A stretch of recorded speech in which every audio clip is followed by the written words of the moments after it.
Hi hello traders, welcome to Naz council. ரொம்ப நாள் கழிச்சு இந்த வீடியோ நான் அப்லோட் பண்ணுறேன். ஸோ எந்த ரீசனுக்காக நான் அப்லோட் பண்ணாமல் இருந்தனோ அந்த ரீசன் செபிலேருந்தே அனௌன்ஸ் பண்ணியிருக்கிறாங்க. ஸோ அதனால தான் நான் வீடியோ அப்லோட் பண்ணாமல் இருந்தேன். நாளைக்கு பட்ஜெட் டே, ரொம்ப பேர் மெசேஜ் பண்ணியிருந்தீங்க லாஸ்ட் இயர் பட்ஜெட் டேக்கு ஒரு வீடியோ போட்ட மாதிரி ஒரு சின்ன வீடியோ, ஒரு கிளிப்பாவது போடுங்க அப்படின்னு சொல்லிட்டு. ஸோ அவங்களுக்காக தான் இந்த வீடியோ. ஸ்கிப் பண்ணாமல் பாருங்கள். என்ன தான் நாளைக்கு சாட்டர்டேவாக இருந்தாலும் நாங்கள் மார்க்கெட் வைப்போம். STD, GST, SEBI charges, stamp duty இது எல்லாமே எங்களுக்கு கோடிக்கணக்கில் வரும். அதனால் நாங்கள் மார்க்கெட்டை வைப்போம்னு சொல்லிட்டு நாளைக்கு மார்க்கெட்டை வச்சுருக்கிறாங்க. சாட்டர்டே 1 நாளைக்கு பட்ஜெட் டே. ரொம்ப கேர்ஃபுல்லாக ட்ரேட் பண்ணுங்கள். ரொம்ப மார்க்கெட் பயங்கரமாக இருக்கும். போத் சைட் மூவ் இருக்கும், அப் அண்ட் டவுன் இருக்கும். ஸோ ஒரு பிகினராக இருந்தீங்கன்னா ஜஸ்ட் வாட்ச் மட்டும் பண்ணுங்கள். என்னென்ன செக்டாருக்கு என்னென்ன அனௌன்ஸ்மெண்ட் கொடுக்குறாங்க பட்ஜெட்டில்ங்கிற மாதிரி பாருங்கள். அதுக்கு ஸ்டாக் நீங்கள் பிக் பண்ணுறதுக்கு ரெடியாக இருங்க. ஸோ மற்றபடி நாளைக்கு பிகினராக இருந்தீங்கன்னா வாட்ச் மட்டும் பண்ணுங்கள். இந்த வியூ வந்துட்டு ஜஸ்ட் எஜுகேஷனல் பர்பஸ்க்காக மட்டும்தான். ஸோ பாருங்கள், மார்க்கெட் ஆல்ரெடி டே டைம் ஃப்ரேமோட டிமாண்டில் ட்ரிகர் ஆகி மார்க்கெட் பக்கவான ஒரு விஷேப் ரெக்கவரி கொடுத்து 4 ஹவரில் ஒரு சேஞ்ச் ஆஃப் கேரக்டருமே கொடுத்து மார்க்கெட் மேலே போயிட்டுருக்கு. மேலே லிக்விடிட்டி இருக்குது. மேலே 4 ஹவர் 24,000 வரைக்கும் மார்க்கெட் போய் ஆகணும். ஸோ இதுக்கு இப்போது அகெயின் ஒரு கரெக்ஷன் கொடுத்து தான் டர்ன் ஆகணும். 1 ஹவர் சப்ளை ரியாக்ஷன் பண்ணி பிரேக் அவுட் பண்ணியிருக்கு. 1 ஹவரோட அகெயின் அடுத்த டிமாண்ட் வந்து பார்த்திங்கன்னா இந்த ஏரியா. ஸோ இந்த லைன் வந்து பார்த்திங்கன்னா மார்க்கெட் இங்கேருந்து மறுபடியும் இப்படி கீழே சின்ன கரெக்ஷன் கொடுத்து மறுபடியும் இங்கே மேலே போகிறதுக்கு வாய்ப்புகள் இருக்குது. இது வந்துட்டு நிஃப்டியோட வியூ தான். ஸோ நோட் பண்ணிக்கோங்க. ஸோ நான் ஓவராலாக சொல்லியிருக்கேன், அகைன் வேணால் வாட்ச் பண்ணிக்கோங்க. பேங்க் நிஃப்டி வந்து பார்த்திங்கன்னா சேம் பேங்க் நிஃப்டி ஒரு நல்ல புல்லிஷ் மூமெண்டம்லாம் இருக்குது. ஹெச்டிஎஃப்சி பேங்க்கும் ஐசிஐசி பேங்க்கும் நல்ல புல்லிஷ் மூமெண்ட்டில் இருக்கிறதுனால பேங்க் நிஃப்டி டெஃபினட்டாக மார்க்கெட் மேலே தான் போகும். ஸோ நாளைக்கு ஒரு முக்கியமான ஏரியான்னு வந்து பார்த்திங்கன்னா, ஸோ இந்த ஜோன் வந்து பார்த்திங்கன்னா ஒரு முக்கியமான ஏரியா. நான் 49,100 49,000 இந்த ஏரியாவிலேருந்து மார்க்கெட் ஃபஸ்ட்டு சப்ளை ஆனால் இந்த 4 ஹவர் ஜோனுக்கு போகும். அகெயின் இதை பிரேக் அவுட் பண்ணிச்சுன்னா இம்பல்சிவாக போயிட்டு மார்க்கெட் இம்பல்சிவாக போயிட்டு இதை ரியாக்ஷன் பண்ணி பிரேக் அவுட் பண்ணிச்சுன்னா அடுத்த சப்ளை வரைக்குமே மார்க்கெட் போகிறதுக்கு பாசிபிலிட்டிஸ் ரொம்பவே அதிகமாக இருக்குது பேங்க் நிஃப்டிக்கு. ஸோ இதெல்லாம் பிரேக் அவுட் பண்ணால் தான் மார்க்கெட் ரொம்ப கரெக்ஷன் மறுபடியும் ஃபால் கொடுக்கும். ஸோ அது வரைக்கும் நம்ம புல்லிஷ் மூவே பார்ப்போம். பேங்க் நிஃப்டிக்கான வியூ இது.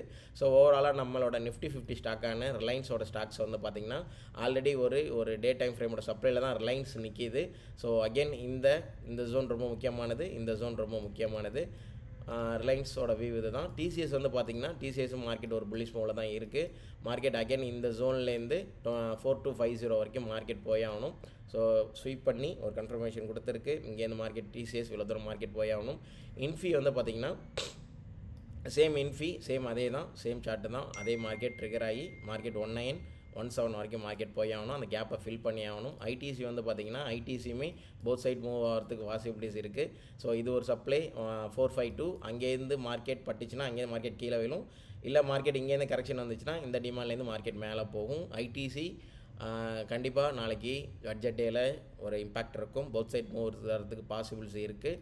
எல்என்டி வந்து பார்த்திங்கன்னா ஸோ எல்என்டி ஒரு ப்ராப்பரான வியூ இல்லை. 3643 அந்த ரேஞ்ச் மார்க்கெட் போயாகணும். அதுக்கப்புறம் தான் கன்ஃபர்மேஷன் சொல்ல முடியும். ஸோ இந்துஸ்தான் வந்து பார்த்திங்கன்னா மார்க்கெட் ஒரு 2500லேருந்து ஒரு ஃபால் நான் எதிர்பார்க்குறேன். இங்கே இந்த சப்ளைவை உடைக்கிறதுக்கு கொஞ்சம் கஷ்டப்படலாம். மார்க்கெட் இங்கேருந்து நான் ஒரு ஃபால் எதிர்பார்க்குறேன்.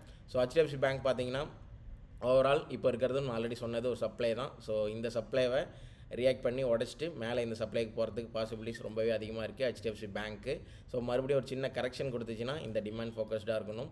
ஸோ 4 ஹவரில் இருக்கிற இந்த டிமாண்டுங்கிறது ஃபோக்கஸ்டாக இருக்கணும். இது ஹெச்டிஎஃப்சி பேங்க்கோட வியூ. ஸோ அகெயின் வந்து பார்த்திங்கன்னா ஐசிஐசி பேங்க்கோட வியூ வந்து பார்த்திங்கன்னா சேம் அதே தான். ஒரு கன்ஃபர்மேஷன் கொடுத்துருக்கு. அகெயின் ஒரு கேப் இருக்குது. மறுபடியும் இங்கே டவுன் ஆகிடுச்சுன்னா இந்த டிமாண்ட்லேருந்து அகெயின் இந்த சப்ளை வரைக்கும் போய் ஆகணும். டே டைம் ஃப்ரேமோடது மறுபடியும் இந்த சப்ளைக்கு போய் ஆகணும். ஐசிஐசி பேங்க்கு. ஸோ ஐசிஐசி பேங்க்கு ஹெச்டிஎஃப்சி பேங்க் புல்லிஷாக இருந்தாலே பேங்க் நிஃப்டி டெஃபினட்டாக புல்லிஷாக இருக்கும். ஹெச்டிஎஃப்சி பேங்க் பாசிட்டிவாக தான் வந்திருக்கு ரிசல்ட்ஸ்லாம். ஸோ ரொம்ப கேர்ஃபுல்லாக இருங்க நாளைக்கு. ஸோ எஸ்பிஐ எந்த ஒரு வியூவுமே இல்லை. கோட்டாக் பேங்க் வந்து பார்த்திங்கன்னா ஓவராலாக வீக்லிலையும் மந்த்லியும் வந்து பார்த்திங்கன்னா நல்ல கன்சல்டேஷன். பட் எங்கே பிரேக் அவுட் பண்ணுறானோ மேக்ஸிமம் அப்சைட் பிரேக் அவுட் ஆகிறதுக்கு பாசிபிலிட்டிஸ் இருக்குது. டவுன் சைடில் எல்லா லிக்விடிட்டியுமே தூக்கிட்டான்.